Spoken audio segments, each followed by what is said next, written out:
simultanéité et mesure du temps pour un observateur. Alors Albert Einstein en 1905 a proposé la définition suivante de la simultanéité. Alors deux événements par rapport à un observateur donné. Supposons que notre observateur O, équipé en plus d'une horloge, d'un dispositif d'émission et de réception de photons. Alors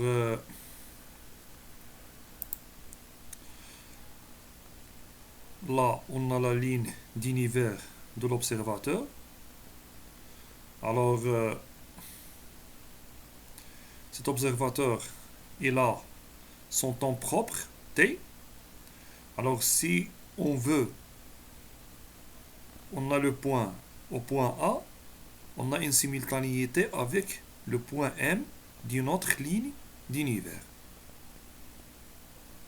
Alors, comment il a fait Einstein pour démontrer cette simultanéité, ou bien il a proposé la simultanéité de deux événements? Ce n'est pas comme dans l'espace qui est plat. Ici, on a la simultanéité de deux points, de deux lignes d'univers différentes. Par exemple, une ligne d'univers ici, une autre là. Alors, tous les points, ils sont simultanés par cette droite-là.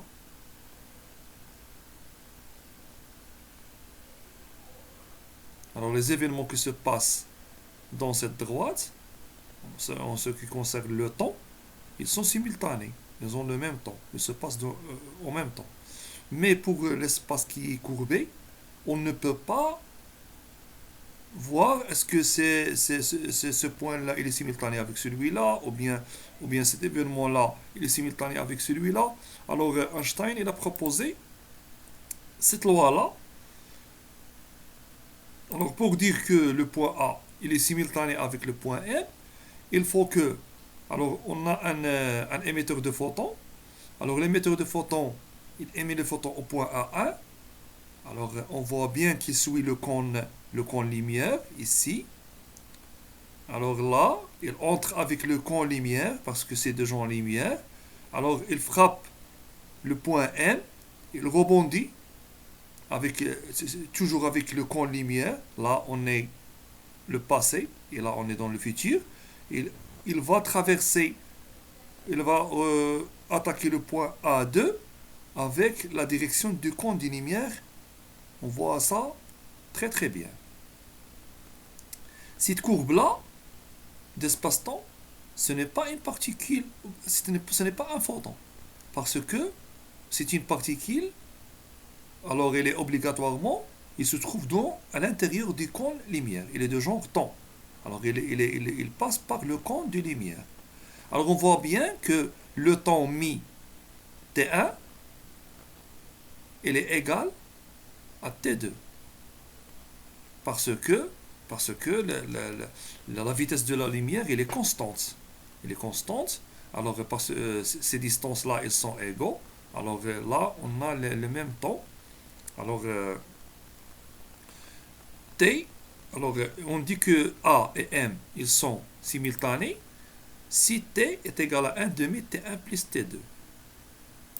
Alors, T1 là, T2, T1 plus T2 sur 2 est égal à T. Alors là, on dit qu'ils sont simultanés. Alors la simultanéité, il mesure du temps. Alors cette définition est très naturelle et peut s'interpréter naïvement en admettant que le temps mis par la lumière pour aller de O à M est le même que celui pour aller de M à O.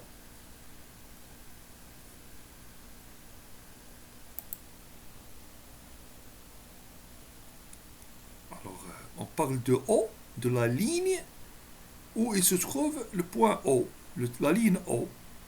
Alors le temps mis par la ligne d'univers pour attaquer le point M est le même pour le retour pour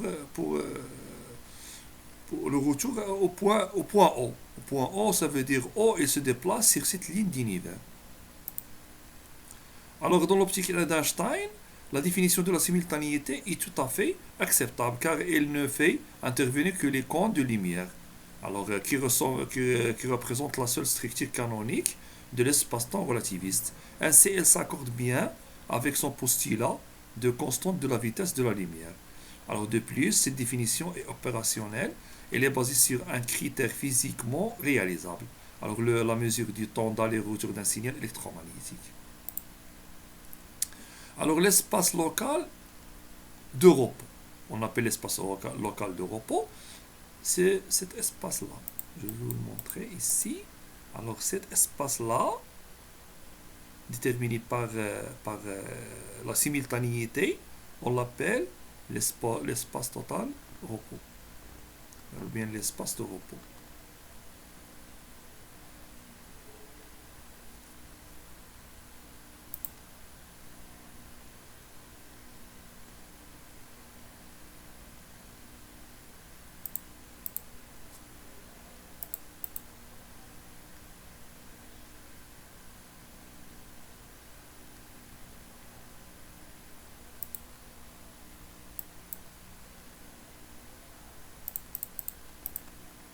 Alors on revient ici.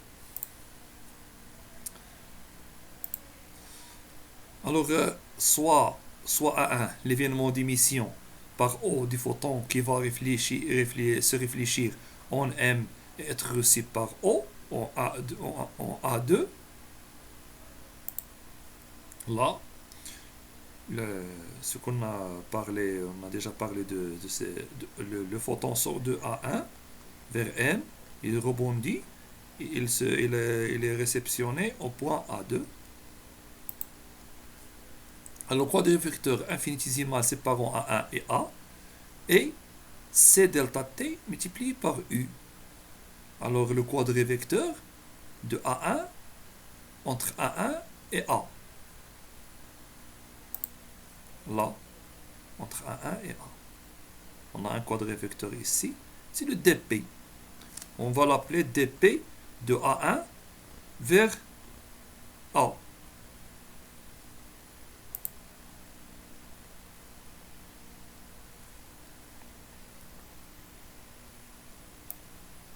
Alors là, on peut l'appeler le dp.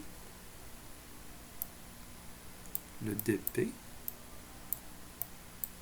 C'est le vecteur de déplacement. Le dp de A1 vers A. Alors c'est celui-là.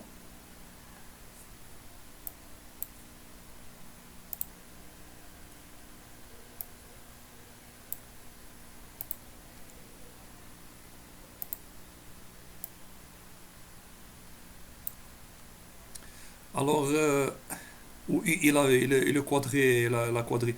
Alors c'est dp de A1 vers A. Ce n'est que delta C delta T U. C'est C delta T ou bien dt multiplié par le vecteur quadrille vitesse. Alors là,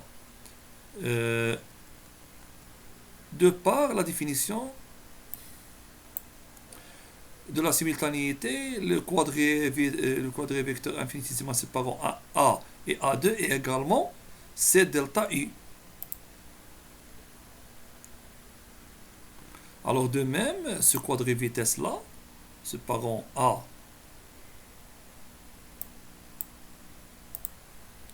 le quadrille vitesse séparant A et A2, il est égal. Parce qu'on a vu que ces distances sont égaux. Distance là, de A1 à A et de A à A2. Alors elle est la même. Par ailleurs, écrivons le quadrille vecteur infinitésimal séparant A et M, qui est C delta Tn. Alors ce quadrille vitesse, ce DDP, vecteur de déplacement, de A à M. Quadrille vecteur infinitésimal séparant A et M, il est noté C delta Tn. Alors, A1 plus A, le vecteur D de P A1A, plus